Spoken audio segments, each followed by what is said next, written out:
Welcome to Between Two Trains, a bi-monthly business podcast that talks with the best and brightest entrepreneurs and business owners in the North DeKalb region. Today, your co-hosts are Van Pappas of Oxygen Financial and Tom Abbott of Thomas Raymond Realty. And now, Between Two Trains.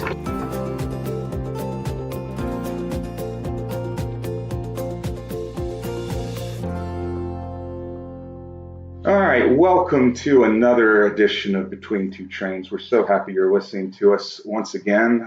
We're here in the second month of 2019, and we survived the non-snow day, and we have got some great guests, and once again, it's been quite a while. I've got my good friend. He is back. Tom Abbott, one of our original founders and co-hosts. Tom, welcome back to the show. How have you been? Great to be back. It's been a while. Why has it been a while? You've just been all over the place. It's called real estate, and the market's crazy, and I've been busy. Yeah? Is that so? Are we still like that, or is the real estate market flattened off some? Well, it's funny you mentioned that. I was just looking at things this morning. So the real estate market is still moving and busy, but you're just starting to see the market shift.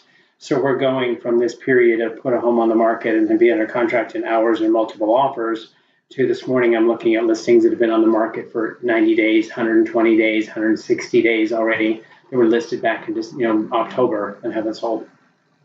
So it's kind of different. Or do you feel like that's going to continue through spring, or is spring, typically people put their house on the market in spring, right?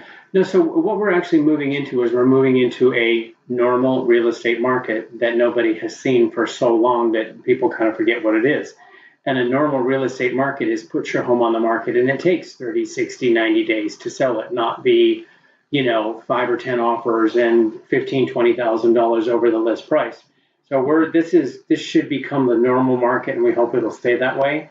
We're also starting to see prices, taper off from that massive climb. 5 to 6% per year appreciation is not sustainable. It'll make housing very unaffordable for a lot of people. So we're starting to see prices kind of start to mellow out and level off a little bit. Well, we've got some great guests today, Tom. They are in the real estate world, so hopefully y'all can have a great conversation around that. Obviously, more on the commercial side, not the residential side like you. Today, we've got Kevin Edwards and Amy, let me make sure I pronounce this right, Granelli? Did I pronounce that right? All right. I always mess up on people's last names. And they are with Eberly Associates. I'm really bad with names. And so, guys, welcome to the show. Thank you for being here. Yeah, thanks for inviting us. And you did pronounce my name correctly, Kevin Edwards. Kevin Edwards, that's an easy one. Perfect, yeah. Well, Kevin, let's start off with you. So tell us exactly what your firm does. Okay, our firm is a civil engineer, landscape architecture, and land planning firm entity here in the Metro Atlanta area.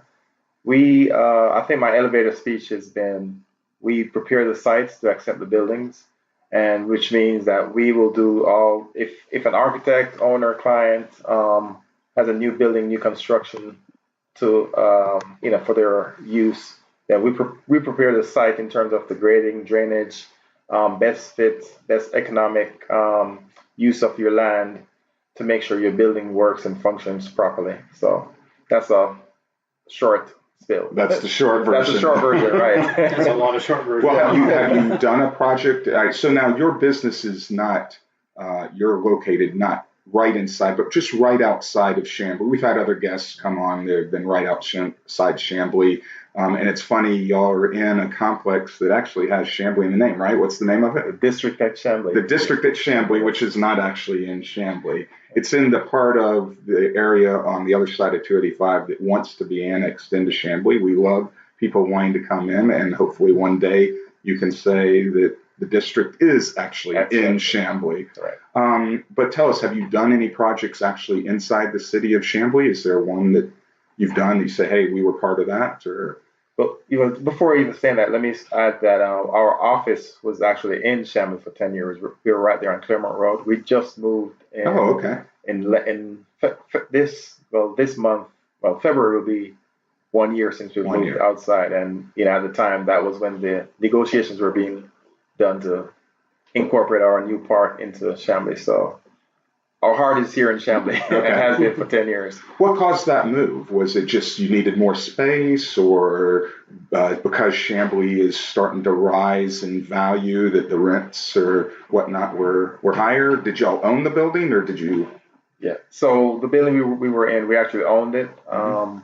And after about 5-6 years, we sold the building, but we had an extended lease for ourselves to stay there. Sweet deal. Mm-hmm. However, with new owners and the cost of the rental costs, which were increasing, and the fact that we were growing faster than the building could hold, we'll have to either move to a different floor or kick somebody out from the next side. So with the growth that we were seeing, we started, figuring out we probably need to move. And we did look in similar radius to where we were, to the city, to downtown, to where we do a lot of our businesses, and end up being where we are today. Excellent. Now, how many employees are there at Eberly the firm? Yeah, we're 30 employees. 30 employees. Okay. And so, as far as what you do, I had mentioned, I asked a second ago, have you done a project inside Chambly that you could say, hey, we were part of, or mainly your projects throughout Atlanta? Where are you mainly working? Well, we mainly we look at ourselves as a Metro Atlanta, so because we have one office here, and we use the term civil. Civil is good to be where you are because it's a site-related project or product. We've done the CDC, which is in Chambly. We've done a couple of projects on the CDC campus, so we're limited in terms of how much we can talk about them because I was going to say, what can you tell us about the CDC? A lot of them we can't. Did you have to go in with like a hazmat suit or? No? Well, the funny thing, we all have to get clearances, and the clearances have to be kept up, and site visits and site photos have to be specific and managed and monitored.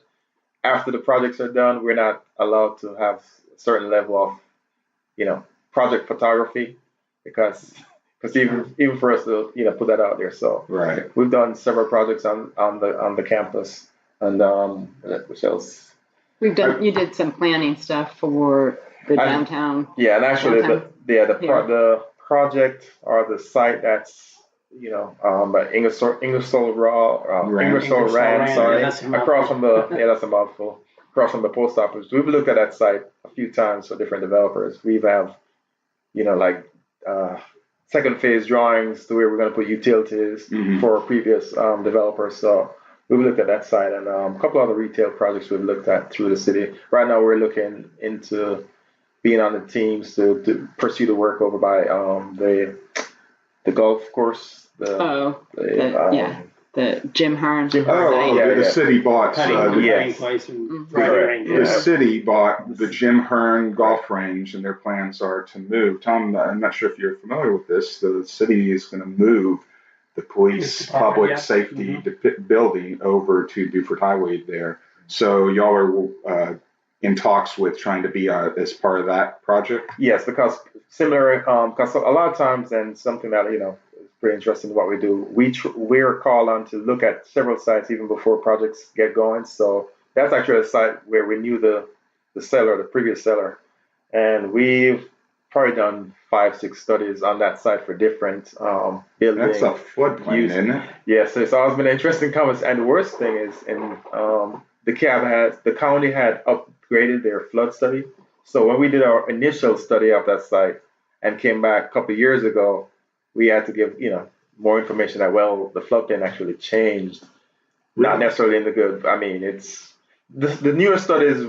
The intent was to get more accurate information versus the flyover. So oftentimes with the future build out, more current information, it doesn't bode well for I believe one of the things, Tom, that the city wants to do is put some soccer fields, actually multi-use fields. That's what I should be calling them, not soccer fields, because they can use them for lacrosse and anything else. So I'm wondering, do you think that knowing the information about the floodplain and what you've seen, is that doable? Can we put some multi-use fields there, or how difficult is that going to be for our city?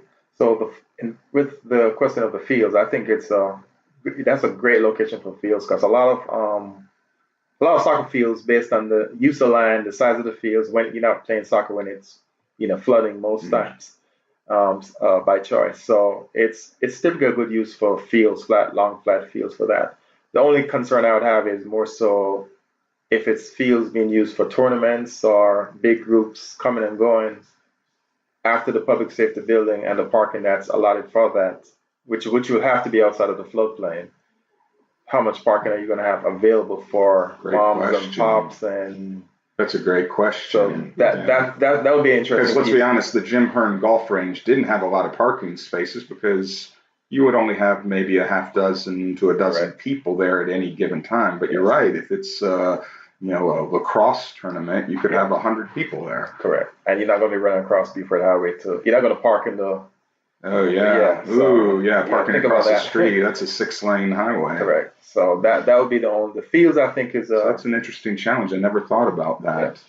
so that would be the challenge for I was more the fields. concerned with Yes. the fields washing away, but you're thinking that's not going to be a huge problem. No, I played soccer during my life, Yeah. growing up. So that's one of the pitfalls is a lot of times the soccer fields were in floodplain areas. Okay. So it's nothing new. So when you work on projects and go out and do site studies, do you do a lot of your your work before someone even purchases a property? Like they're trying to find out, hey, we want to put blank on this site. Will it work? And so do you go out and do a lot of that before it's ever even announced and anybody even kind of knows what's going on? Yes, a lot of times one of the funny things is we have a lot of projects in our office, Project X, Project Y, because a lot of times before the announcements or sometimes even the owners agree to what they want to put on a parcel, because sometimes they're even looking at multiple parcels for the same. So two won't go, one will go. So we're oftentimes, and actually we encourage that to don't just look at the land to say, okay, this is where I'm going to put my product. Will it really work, or is it even cost effective to put your product here? Our job a lot of times is yes, we can make it work, but it's going to cost you. It's going to cost you X, it's going to cost you Y. Walls, a lot of dirt you have to bring in. Engineering. You discovered that like in order to make it work, we're going to have to build a retaining wall over here to that. Okay. Yes, Gotcha. floodplain, different mitigations that we have to do. So that is one of the key pieces where yes. So short answer, yes, we do. Okay. Look at things. That's before. the way we like to work is, we can be more effective for somebody buying a piece of property if we can help them, guide them from the very outset of how best to use the property.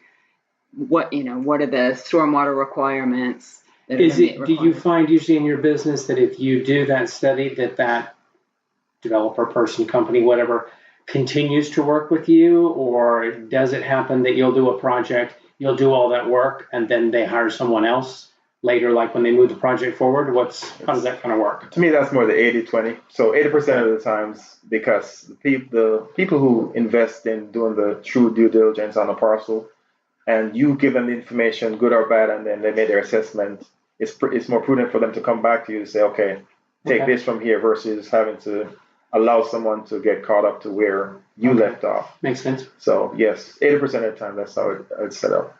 Okay, great. Well, I want to put you on the spot here for a second. Y'all said that you do projects throughout the metro area, that you're all over. There are a lot of municipalities and different government entities all throughout Metro Atlanta. Since you have to deal with these municipalities, and you're smiling, I see that. What to put you on the spot, is there one that you would say, hey, we really like working with this municipality, they're just really easy to work with? And then conversely, the other end of the spectrum, is there one where like, man, they are the worst? And I know you probably don't want to burn any relationships, so if you feel like you don't want to answer the second part of that, I understand. What's the best municipality to work with? What's the worst municipality? Or the characteristics of a good. Yeah. So there you go, Amy. Completely correct one, Amy. I like the way Amy just put that. So the characteristics of the good jurisdictions or municipalities are the order and the format, because most design firms, whether it's us as civil engineers or architects, we don't mind getting the rules. This is what you need to get done. This is what you need to get done. Whether it's a checklist format where we get the checklist ahead of time. We see we have 100 things to do. We get it done. The good jurisdictions where they have a format where you have a checklist that you follow. You go and you do your research. You provide the required documents, not short or not missing anything. And then once you return it, there's a scheduled set of time for revisions or returns. And then it's typically going down the list and said, this is what is good, or you got this, you didn't, and then you are able to close out. The ones that's tough are where you end up having every time it's a new review. You bring some, you address comments and you come back and it's a brand new review and it's not tied to a checklist, so it's based on. Could you have not told me that when I was here last Exactly, time? and it's based on the individual reviewers that the projects go to. So sometimes you're like wishing and hoping it goes to this person versus this other person. So it's not a jurisdictional requirement; it's more of a reviewer requirements or field. Well, here's an interesting take on that. So then another way to ask that question, or a different way to look at it, is do you ever have a potential developer, landowner come to you, say, hey, we're going to buy a piece of property in X, we'll leave X as whatever city it might be, and you guide them and say, okay, great, we'd love to work with you. I'd like to kind of let you know that it will be a very difficult process working with this municipality because of their process. And do you ever see that? One, does that ever come up as a conversation? And then two, have you ever had a developer actually go, you know what, you're right, we're going to go look at a different location? Yes, we do. So, okay, just to, speak close to home. So we're here in the city of Chambly. When I have projects where it's within the city, but it has a county-run water and sewer jurisdiction. So for every one of our jobs that we're designing, this is a parking lot. There's a use requirement and there's a sanitary sewer expectation. So here where we are in Chambly and Brookhaven and Tucker, all the surrounding cities that have DeKalb County water and sewer, there's a known issue right now with the jurisdiction with their sewer capacity and sewer evaluation. So we have actually even partnered with Stonemount and CID. They have a CID that's set up for whatever projects they're bringing in to their CID. We do a preview to see what's the expectation of sewer, what capacity is there, or what time it's going to take to even get capacity to make sure that the project can work. So currently right now, one of our bigger challenges is projects that have the DeKalb County watershed requirements. I'm really interested in your statement about you partnering with the CID. You may not know this, a lot of people don't know this, but there is actually an effort right now to create a CID in the Chambly area, up and down the peach trees and including parts of Buford Highway. And so for our listeners that don't know, Community Improvement District, that's what a CID stands for, and it's basically a self-taxing by the property owners. So an additional tax is charged to those property owners, a certain number of mills, but instead of those dollars going to the county or the city, local municipality, it goes into a separate coffer that is then used for projects that those property owners deem as desirable. So I'm curious as to how did that relationship with the CID come about? Did y'all say, hey, we're going to reach out to them and form this relationship? Or did the CID, since we don't have one yet, is this something that could benefit our city by having the CID? Should our property owners be saying, yes, we need to be part of a CID? Because I think that's a big question when you have a lot of small mom and pop property owners who go, you want to tax us more? Okay, so good, very, very good question. So I guess let me answer this first by saying, you're saying how did let's start with the relationship first. Yeah, so our current relationship started because we were doing several projects for different developers where, and actually in this scenario, it was the biggest issue on all the projects were the fact that they needed sewer capacity credits from DeKalb County. So when there was a CID already in place, and the director or the chairperson called a meeting with the members of the CID and found out that our firm was on several of the engineering teams working on different projects within that CID.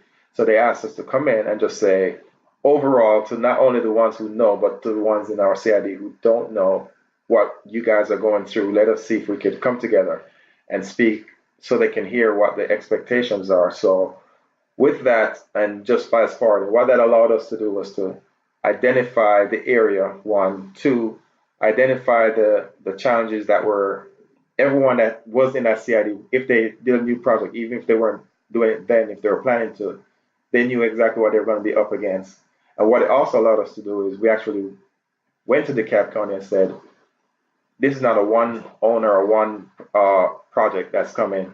If this CID is able to do a long-term project to free up sewer capacity, is that something that we could do as a group to open up the opportunities for everyone in that group if we went ahead and preemptively, prepared or provided credits for the basin. So what it did, it helped in a planning sense, not just for the individuals who were there then, but it helps for someone who's, next week I'm going to turn my restaurant into a office or. So it sounds like, just to recap, it started off with the CID approaching you saying, come present to us, tell us about this. And then that formed into a more longer term relationship. Yes, correct. That's awesome. I love that. I love that. Definitely. Tom, what do you think about the CID? Should Chamblee have one? Absolutely. Without a doubt. They've tried to form them a couple different times, excuse me, and I think a lot of it has to do with the makeup of it and where it is. But I think it's also very important that business owners, while it may be an additional tax, that they understand that you have more control over that money, that it's going to literally come back into your community. And you don't have to go far. All you have to do is go to the perimeter and go look at, or go up Gwinnett. Like if you go up 85 and you look at all the interchanges outside 285 and how they're all landscaped and how beautiful they are, that was all done by their CID that, self-taxed and created that and makes the whole Gwinnett County area look beautiful as you go down the freeway. Go to Midtown, go to downtown. I mean, Perimeter Mall. Perimeter Mall. Perimeter CID. It's not just the beautification either. What they do sidewalks and they do beautification projects and just different things like that they're really able to put money back into the community and do things that will enhance and make it look better. And then it helps businesses come in because they're like, oh, this is great. Things really look good around here. I know over at the Perimeter CID, one of the things besides beautification is they actually pay those police officers that are out there during the rush hour helping direct traffic are paid for by the CID. It's not Dunwoody saying, hey, we're going to put police officers out there. Same thing like in Midtown. Midtown Blue is all paid for out of the CID funds. Correct. Funds. Right. Yeah. And the only correction I want to make, because we do have some business owners that listen to this podcast, and I don't want them to freak out by your statement where you said the business owner's paying. It's not actually the business owner, it's the property owners. Now, we do have a lot of commercial property owners. They're also running their business. For example, right here, we're in this beautiful building at 3411 Co-working. The owner of the property also runs the co-working business. So there's a prime example of here's someone who would have to buy into that and say, how is that going to not only help my property, but help my business? Right. Exactly. So. Well, I think a lot of the CIDs too are really looking at the circulation, right? Pedestrian and vehicular, in and around all the businesses in the whole CID, that they can really do some kind of planning on how best to serve that whole business community. Now, we've spent a lot of time talking about overarching themes, but we really haven't talked a lot about your business other than you to tell us what you do. And can you tell us a little bit about, Kevin, your role in the business? What parts do you deal with? We got 30 people in the company. What are you doing on a day-to-day basis? Okay, so my role, started off primarily as a design engineer because I'm a registered professional engineer by trade and designer of projects. As I evolved in my career, I became a partner in the firm and currently vice president of the firm. My role has shifted more so into not doing the work as a project engineer, but doing more into getting the work and running the business portions of it. And the getting the work portion is actually, some of it even goes back to what I mentioned earlier, is early meetings with developers, owners, and looking at parcels and doing some preliminary input of the project before they get it. So that's part of the getting the work, pricing it for my firm, and then also a lot of the corporate roles in the business, employees, just general marketing, some of the marketing functions, working with the group in that. So I've kind of involved more from design into more of the corporate role over my years. So I want to ask you, as a financial planner, what I heard in all that, the first phrase was partner. So how many partners are in this company? How many of them are you? So we have 4 partners and then 3 associates for a total of 7. Okay. 7 owners. 7 owners. So we've mainly, up to this point, had a lot of mom and pop businesses, a lot of owned businesses. And the overarching theme is, when we ask, would you take on a partner? Most of them are like, no, because let's be honest, the average entrepreneur, they grab a hold of that baby and they say, hey, I'm never letting go. So what is it like? Tell us, since this is the first time we've had a guest where we could say, what's it like to have partners? How does that dynamic work?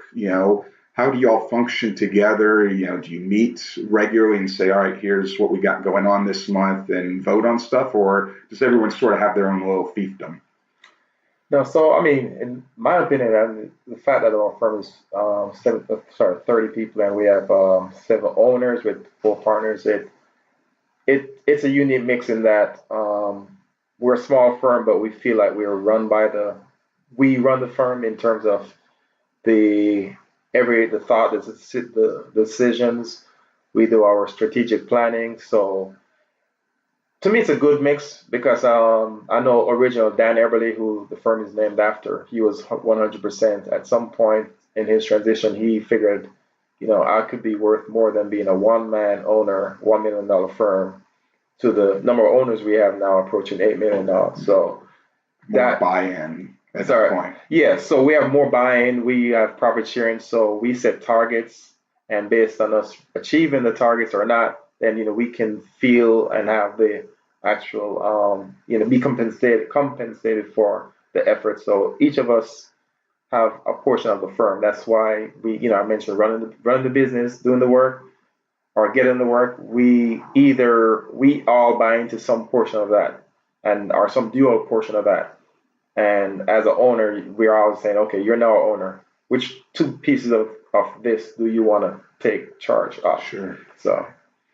Well, we got to take a quick 30-second break to hear from one of our sponsors, and then we're going to come back and play a fun game we like to do called Hot or Not. Tom, I know it's been a long time. You remember Hot or Not? I certainly do. All right. Well, we're going to take a quick break, and we'll be right back. If you recently got divorced, you may be wondering how to pick up all of the financial pieces. Is it time to make a new budget, new goals, and get a new game plan with your investments? What about the best way to save money on your taxes? Take control of your money future. Go to oxygenfinancial.net to schedule a complimentary meeting today. Go to oxygenfinancial.net to get started right now. Securities offered through Kestra Investment Services, member FINRA SIPC. Advisory services offered through Kestra Advisory Services, an affiliate of Kestra Investment Services. Oxygen is not affiliated with Kestra. Welcome back to Between Two Trains, a bi-monthly business podcast where we interview the best and brightest entrepreneurs in the North DeKalb area. We are ready to play our Hot or Not, and I'll take the first one. So Kevin or Amy, either one of y'all can answer this. Hot or not, Chambly? Hot. Just plain old Chambly. Hot? Kevin says hot. Oh, definitely hot. All right, Amy, why is it hot? Well, I think because you see both the economic development coming on the commercial side, but also on the residential side, that with the MARTA and the movement out from the city of Atlanta, there's a lot of interest and excitement happening in Chambly right now. You agree with that, Kevin? Oh, yes. I mean, I like the direction in terms of the growth, in terms of the quality of life approach to design and the streetscape and the businesses and the whole planning for the city, where parks, restaurants, the residential where you're close to MARTA. So it's, the urban city that's. So would you say that this phrase live, work, play is more than just a catchy thing that cities like to say, but it's real? I mean, is this really the direction we're going, that live, work, play? It's real and it's alive, and being in the development world, I'm seeing that more. It took me a while to embrace, but I've definitely embraced it and appreciate it, especially when you go after the fact to a city or a location where it wasn't that way, set up that way, and then you actually experience park, walk over to the the water fountain, the playground area, and then go to the park, go to the restaurant. So I'm interested. Why did it take you a while to be sold on the idea? Well, a lot of it was just basically the design aspects of it, where my hat is okay, yes, this is a good plan, but will it work? Is it functional? So some of the, I think I was mentioning earlier, just not candidly, casually, about the parking lots and, bring the buildings to the street and allow more walking area, pedestrian area. Mm-hmm. A lot of my thoughts in the metro area was people like to just, 5 people in a house, 5 people drive different cars, and those are old habits that weren't going to be broken. Especially here in the South, we are so tied to our cars. Yeah. Hell, if I'm at the Chick-fil-A in Chamblee Plaza and I got to go to the Office Depot, which is just a block away, guess what? I'm not walking to the Office Depot. I'm getting in my car and driving there. However, and I need to change my mentality. I know that because I'm still stuck in that past. I haven't bought in like you have. Well, that comes from how it's been designed around automobiles, in the sense that if you were in Manhattan, you would walk 3 times that far and not think twice about it, because in that distance you have so much to take in. Walking down the street between people, stores, whatever, that you have so much to do. Where here, to walk from Chick-fil-A to Office Depot is like walking down a highway. It is walking down a highway. Exactly. And that's what makes the big difference. And that's where you see in design plans now, where bring it up to the street, slow down the traffic, give people something to do, and then it totally changes people's mindset. Like, just to quickly touch on the whole scooter movement that we have going on in Atlanta, and the fights and arguments about where they're left and everything. That's funny. Kevin mentioned this before the show, before you got here. It's such a big deal. I haven't ridden one yet. I'm going to get one and put it in a parking garage where nobody can see me kill myself. But it's such a big deal because it's that last mile of connectivity of, hey, great, I can ride MARTA to Midtown, but how do I get to the other side of the Georgia Tech campus now? Kevin's looking because he knows what my question's going to be.